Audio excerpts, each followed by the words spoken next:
Наско иска да започне фитнес, но е засипан с хиляди упражнения. Това упражнение за трицепс или другото? Знам, просто ще погледна в YouTube. Наско търси за програми за фитнес, но е бомбардиран само с оферти за програми на луди цени. Накрая, Наско реши, че ще го научи по трудния начин. Когато за първи път почнах да тренирам, ми беше изключително трудно да намеря програма, която да спазвам. Като и да отидах, или ми искаха пари, или ми изискваха машини и неща, които просто нямах. Отне ми изключително дълго, докато намеря програма, която всъщност да мога да спазвам и която да ми харесва. И затова съм тук за вас. В началото на моето фитнес джърни съм вкарал около 1000 часа горе-долу в фитнеса, заедно с тренирането и с ресърчването като цяло. Така че тази програма съм я направил специално за вас като начинаещи. Програмата става за която и да е възраст от 12 до ако ще 50, така че наколкото и да сте, може да я спазвате. Като ви давам тази програма, от вас искам единствено само да я спазвате, да ходите в фитнеса и да блъскате доколкото можете. Това е единственото, което искам от вас, затова моля ви. Направете тези мускули. Също няма да изпълням българските имена на мускулите, нито пък на упражненията, тъй като на мен ми е много по-комфортно и съм сигурен, че и на вас с време ще ви стане по-комфортно да ги слушате на английски, тъй като просто и са по-известни по този начин и на български просто звучат отвратително. Като премахнахме всичко това, нека да започнем. Моята първа фитнес програма включваше много упражнения, прекалено много, които просто не знаех как да структурирам, нито пък знаех как фактически трябва да ги ползвам, колко да почивам и както и да е. Затова, за всяко упражнение от вас ще искам да почете 90 секунди. За начало ще почнем с толкова. С времето ще научите на кое упражнение трябва да почетете повече, на кое трябва да почетете по-малко, но като за начало 90 секунди на абсолютно всяко упражнение между абсолютно всеки сет би трябвало да ви е добре. Обаче преди да влезете във фитнес, ще е хубаво да имате фундацията от нормална сила, да може да правите лицеви, да може да правите коремни, клекове, нали тези неща, най-обикновените упражнения. Ако можете да правите и набирания, това са само плюсове. Сега какъв ще е сплита? Като начало какво е сплит? Сплит е начинът, по който ще тренираме, как са ни разделени тренировките и на какви мускулни групи. Нашия сплит ще бъде push, pull, leg, който е най-известният и като цяло най-ефективен. Това означава бутане, дърпане и крака. И след това за останалите 4 дни ще вкарам още неща. Но като за начало, push, бутане. Това са мускулите, които бутат. Това са гърдите, раменете и трицепсите. Дърпане. Това е дърпащите мускули. Всичките мускули на гърба като цяло и бицепса. И лекс, може да предположите какво е това. Това са краката. Абсолютно всичко, заедно с задника. Всяка седмица ще са ви разпределени по абсолютно същия начин всичките тренировки. Така че имате тренировка за понеделник, вторник, сряда и до неделя. Започваме с понеделник. В понеделник ще правим push. Ще тренираме гърдите само с 2 упражнения. Ще ги тренираме с incline bench press и след това с dumbbell press. За раменете. Ще тренираме само 2 от 3 глави, тъй като третата дърпа, а само другите 2 бутат. Следователно ще правим dumbbell overhead press и lateral raise. И накрая за трицепсите ще направим overhead extension и tricep push down. Имате 6 упражнения, така че с загравката ви и с всичко може би ще ви отнеме максимум час и половина за тази тренировка. Отиваме на вторник. Пул. За пул ще започнем първо с латовете. Така че започваме с набирания. Обаче не от нормалните, които са с underhand грипа, а с тези отпреде, за да може да дърпате и да вкарате повече от гърба си. Тъй като другите включват повече бицепса и затова са и по-лесни като цяло.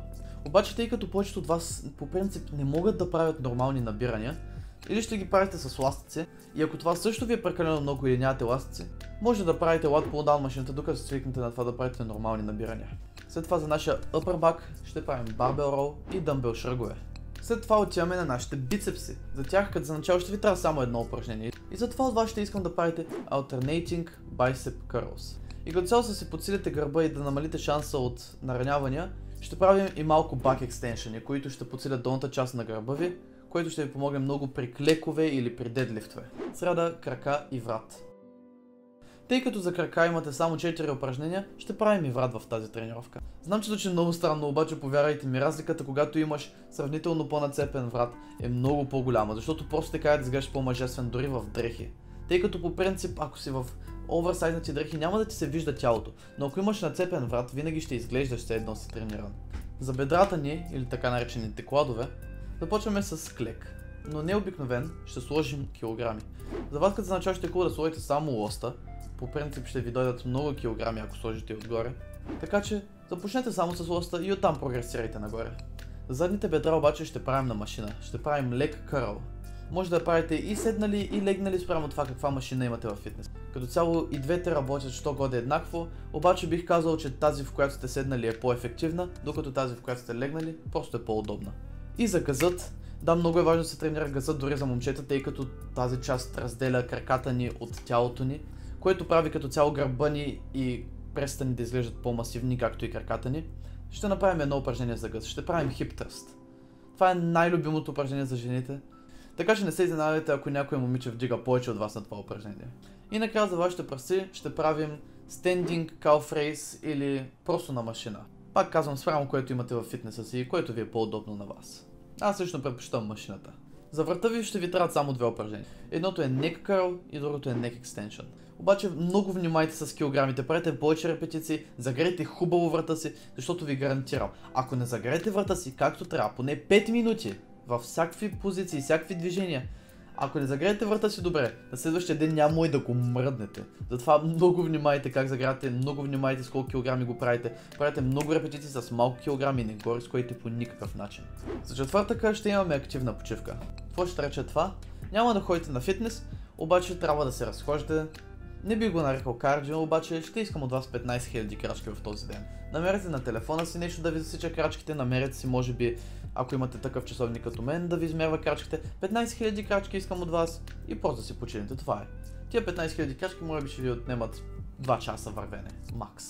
Тъй, че може да извикате някой да се поразходите, може да извикате момиче на среща, нали знаете, просто така, леко профилактично. В петък отново се връщаме в фитнеса, за да направим предмишница, преса. По този начин, дори да имате повече мазнина, вашата преса ще се вижда.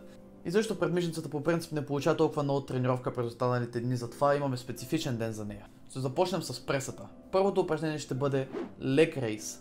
Няма значение дали го правите на земята, дали го правите висяйки, дали го правите с свити крака. Разбира се, с опънати е по-трудно, така че ако не можете с опънати, го правите с свити. Ако не можете да го правите докато висите, го правете на земята. И с времето ще изградите силата да почнете да правите упражнението по-сложно и по-сложно, докато нямате силата, нали, като цяло да го правите както трябва, и оттам ще има по-трудни упражнения, на които да преминете, но за тях ще говоря друг път. Затова отиваме на облийковете или страничната част. Тя се тренира с Russian Twist, както съм говорил и преди, и целите плочки наведнъж се тренират с weighted crunches. Дали ще го правите на машина, дали ще го правите с килограми, няма значение, както на вас ви е удобно. За предмишницата ще правим Reverse Easy Bar Curl. Също ще правим Wrist Curl и Wrist Extension. Това ще тренира цялата част на предмишницата, което като цяло ще я направи да изглежда по-голяма и по-силна. Също може да вкарате висене вътре, ако искате. В събота отиваме да правим кардио. Повечето от вас искат преса, така че единственото, което ви трябва е просто да свалите мазнината, която е отгоре. Абсолютно всеки има преса, всеки има плочки, обаче те просто са под мазнина като цяло. Затова трябва да я свалим, за да могат да се виждат. Така че в събота от вас искам просто 15 000 крачки, плюс 30 минути на пътечката, но обаче няма да бягате, ще вървите на 3,5 скорост, на 13 височина. Това като цяло е показано, че наранява краката ви най-малко, като цяло е много лесно и гори най-много калории от абсолютно всичко.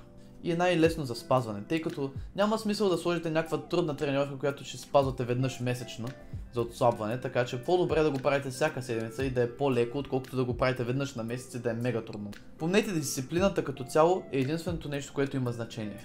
И тъй като повечето фитнеси не работят в неделя, неделя е напълно спокоен ден, така че вие можете да си почивате. А ако искате, може да вкарате някаква тренировка, обаче бих ви казал да си вземете почивка. Почивката е изключително важна. Това е програмата като цяло, не е нищо кой знае какво, ще ви върши работа за първите 2-3 месеца и след това тялото ви вече ще се адаптира, така че ще ви трябва нещо по-сложно. С времето ще направя още видеа за фитнес, тъй като цяло този канал трябваше да бъде фитнес канал в началото, обаче промениха се плановете. Но ако ви е харесало видеото, харесайте, абонирайте се и ще съм ви наистина благодарен, ако споделите видеото на вашите приятели или семейство, които искат да почнат. Пък дори и да не искат, споделете им го, мога пък да ги запалите. Също съм изключително благодарен и на вашите мили коментари, които ми давате. Те ме мотивират да продължавам да правя видеята. Затова благодаря ви. Аз съм Атанас Желев и помнете, мъчете се сега за срядата по-късно. Чао!